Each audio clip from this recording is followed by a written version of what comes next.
Well, a really cool event. We support all big events that come to this area as we want more and more and more of them. And one is that starting this Saturday at Baltimore Country Club, which I can basically see from where we're sitting, the U.S. Senior Amateur Championship gets underway. Joining us now, he is a Baltimore County native, and he is participating in the U.S. Senior Amateur, I believe, for the second time. He's Marc Ehudin, and he's with us on Glenn Clark Radio. Mark, it's Glenn. It's great to chat with you, man. Thank you for taking the time, and congratulations. Thank you so much. My pleasure, and glad to support any big event in Baltimore. I love that. Obviously, It's so cool, right? That you're a part of this and it's here. And if I'm saying that, I can't imagine how it feels for you, right? Can it you? is remarkably special. So you did mention this is my second U.S.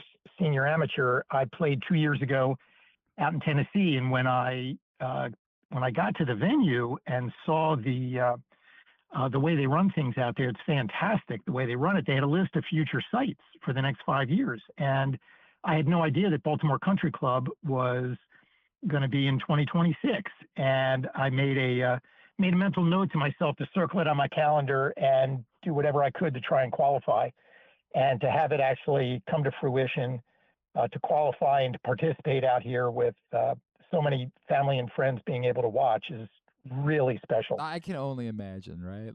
Now on the flip side, I guess the question is how much more pressure does it put on you going into a week like this, right? Like you go down to Tennessee, maybe not as quite as many people around. Like, hey, if you have a rough round, so be it.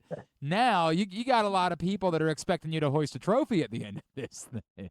No, well, I would question their sanity if anybody expects me to hoist that trophy.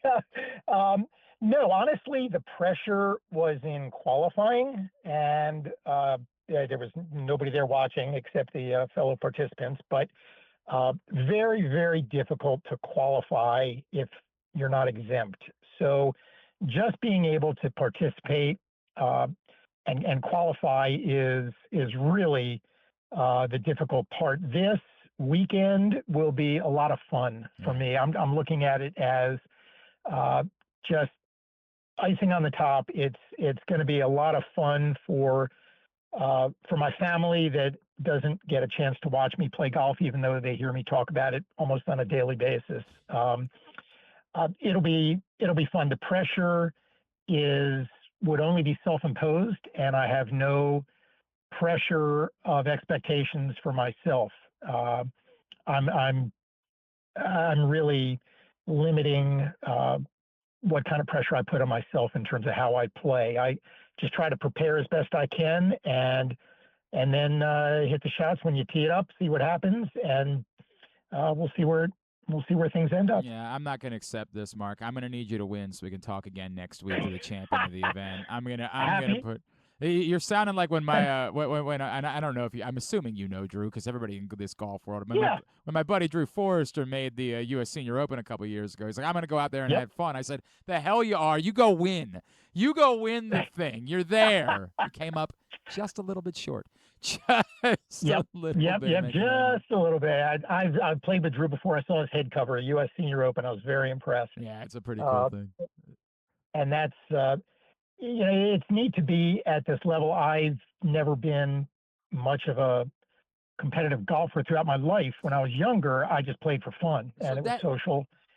That's cool to me, Mark. So because I feel like you represent a lot of people that don't. Marc Ehudin is with us again. The U.S. Senior Amateur is right here at Baltimore Country Club starting on Saturday.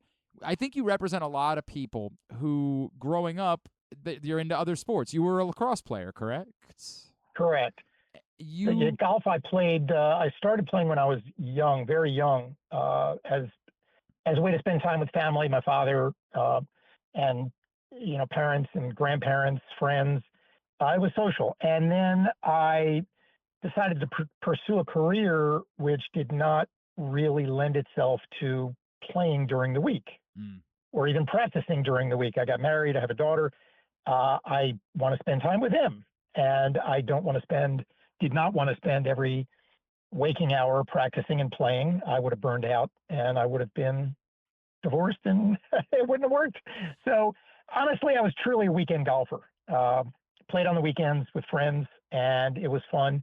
When I got to a point where I started getting better and was able to compete in the local events, trying to qualify for the Maryland Amateur, that kind of level, it became very appealing, and I wanted to get better to compete more. And that's when it really kicked in that, hey, maybe I can devote more time to practicing more, playing more. Again, not so much during the week because I couldn't because of work, Mm-hmm. and I just uh, I just focused on the time that I had available to me to play, to practice, to try to get better. The pride of Gilman, Marc Ehudin, is with us here on GCR. Mark, I think what you're alluding to, I'll make a comparison because I talked about it on the show this week. My buddy Mike Bordick, who of course played for the Orioles for years, I had a thing at my house, like a barbecue, and he came up and we played this frisbee game, and Mike could not possibly play without taking it. He was so intense that like the competitive nature just kicks in, and I wonder Uh, for you, like lacrosse is such an intense sport. Like I wonder how similar that feeling of like when you play golf, you can't help it. Like you're just a competitor. You've got to be intense. You've got to approach it that way.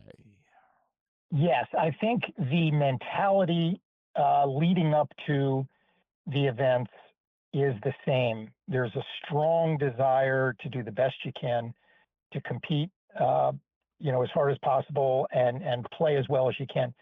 However, golf is so different because during play, Yeah, you're not gonna there's no lose. real outlet. Yeah, there's no outlet for physical activity except the swing, and you are not, dodging guys with helmets coming at you, trying to kill you.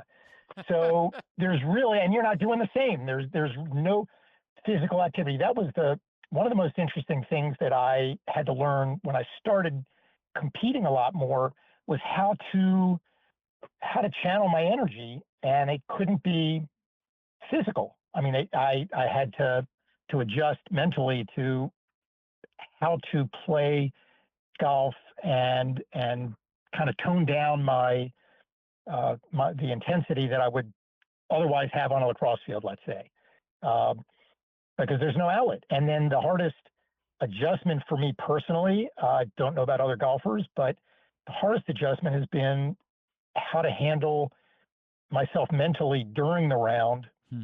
What happens when you don't hit a shot well, you make a double bogey or worse on a hole? How do you handle the adversity in the middle of the round? Do you let it bother you for the next several holes, or do you just try to forget it and then move on?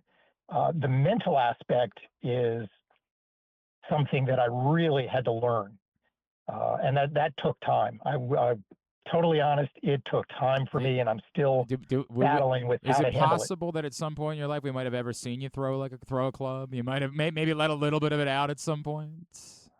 No, no, no, no, no. Never threw. Not that I can ever remember. Never Okay. threw a club. It's not to that extent. I will say, very funny story. For those who know me personally, I'm kind of mild mannered, soft spoken. Uh, when I started playing with the guys at Norbeck that I play with on a regular basis, and had played with them for a year or two, and I was on my best behavior. There was one day where I hit a bad shot, and I just cursed, and the looks that I got, their jaws hit the floor. It was hysterical. That was my outlet uh, for for hitting a poor shot, was just a curse, and I let it go. But they had never. I don't think they expected that from me, knowing me as they did at the time. It was very funny. So I won't throw a club, but I'll get mad in the instant and then move on. I appreciate the human nature there. I do appreciate that a great deal. Mark, you referenced I said it's a big deal to all of us. Like we want all of these events here in our area, and we've loved the big time. Obviously the BMW out at Caves has been wonderful, but we want all of these on top of you playing, like hosting, being a part of it, getting the word out. How important is that to you? Kind of on behalf of everyone in the local golf community for Maryland, for Baltimore to continue to have a reputation as being a great place for major golf events? Oh, I think it's very important. I do feel there. By the way, there are four Marylanders in the field: Tom Weingartner, Rick Severo, Phil Fairbanks, and myself. And the USGA made it a point to have each of us tee off first Oh, that's on cool. Thursday and Friday in the morning wave and the afternoon wave. So they're aware of it. I do feel I'm not the only one, obviously, but I do feel as a bit of a host to all the other golfers that I know coming from all over the country and a couple of international players as well to put on a good event here. I think Baltimore Country Club is an outstanding venue for those people who have never been here. If you have any interest in golf and want to see the club, see this course, it's the top course in the state, in my opinion. It's one of the top 100 in the U.S. on a regular basis in the rankings. It is an absolute outstanding venue. The people working here, the volunteers, the management, they couldn't be nicer. I think it'll be a very successful event. And I'm just really proud that Baltimore gets to show, uh, its best for this event About for everybody. I mean, they're qualifiers. By the way, there were 50 qualifiers across the country. I mean, I don't know how many states are represented in the field, but I would venture to say more than 35, 40 states. Guys from all over the country who have never been here, obviously, and never seen the course. I think they'll be very impressed. I think it's a really cool thing, and we should add that admission is free. So this is the type of thing you got no plans the next a few days, or change your plans. It costs you zero. Like just go over to Correct. Baltimore Country Club and hang out and watch some really high level golf, and continue to show the world that this is a great location for more and more big time events, which is something I think we all want to see. Marc Ehudin, it's such a cool thing, man. Such a cool story. I'm gonna continue to say I think you're setting the bar too low.